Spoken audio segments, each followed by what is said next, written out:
ஈரானில் Israel America கூட்டு தாக்குதல் 500க்கும் மேற்பட்டோர் பலி.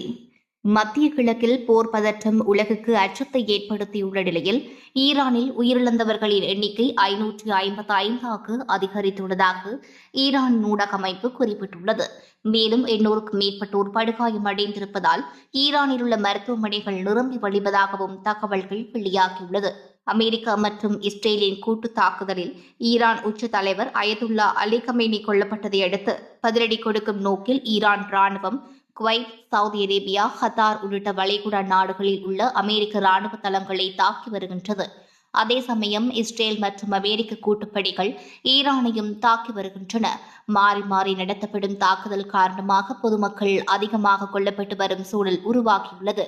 இந்த சூழலில் ஈரான் மீது நடத்தப்பட்ட தாக்குதலில் இதுவரை 500க்கும் மேற்பட்டோர் கொல்லப்பட்டிருப்பதாக தகவல்கள் வெளியாகியுள்ளன.